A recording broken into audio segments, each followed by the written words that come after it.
And I don't mean for this to sound intimidating because it might sound that way, but the only way to get there is to make it a habit. The You think about what you do every single day. That's who you are. What you do every day is who you are. And for me, it was that habitual thinking that led to the wrong thing, right? It's always our thinking that leads into us to something, right? Something positive or negative. So the way I like to unpack it is, okay, if it has to happen every day, what am I going to do every day? And let's make that small. Let's make it small and attainable because in order to break bad habits, you have to install and replace them with new habits. So I know this might sound immature or whatever, but I asked the question, what do you do for your teeth every day, right? Like you probably brush your teeth twice a day, no matter what. Like religiously, I am brushing my teeth, make sure my breath is right, and make sure I don't get cavities. Like we do this since we're like what 3 years old. Great job. Like you're taking care of your teeth. That's awesome. What are you doing for your mental health? What are Right. you doing twice a day for your mental health?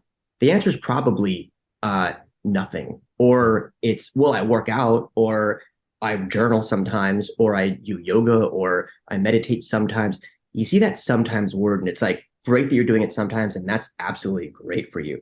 But if you're not doing something every day or even multiple times a day, you're not going to see that old pattern change because that old pattern is still overriding the new pattern. So you have to write that new code over it. So what does that mean? It's like if you can, I mean, I'm sorry guys, but if you can take care of your teeth twice a day, you got to do something for your mental health. Like even skincare. It's like, well, I moisturize before I go to bed at night. Okay, you do that for 2 minutes. Can you do a simple breathing exercise for 2 minutes? Because I promise you, it's going to help you more than moisturizing your skin. In fact, there's studies done to show that if you're breathing better, you're oxygenating your skin more, you're aging less. Like it's just easier to throw that cream on your face, brush your teeth, feels good, go to bed. But if you can replace the old habits with this new pattern of, all right, twice a day, I'm going to commit to this every day. And even if it's for like 30 seconds, fine, do it. Because that's going to allow you to, there's a book, James Clear, I think is his name. He wrote Atomic Habits.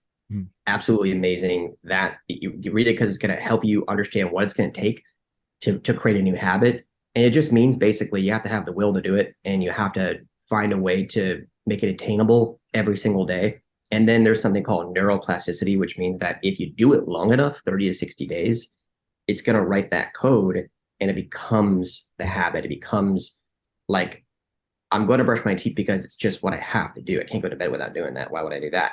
So the breathing can replace that. Whereas maybe it's not going to replace a specific habit you were doing before, but because you're doing that, now you're installing something that's going to start steering your ship in a better direction.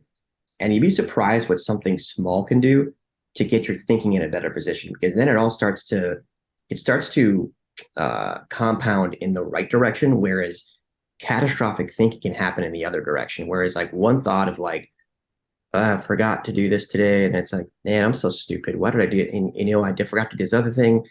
I'm an idiot. I'm gonna go have a drink. It's like you realize these thoughts are all connected, and it's like you trace it all the way back to that one thought. It's like, whoa, that one thought triggered those other 15 thoughts, and at the end of those 15 thoughts is a drink.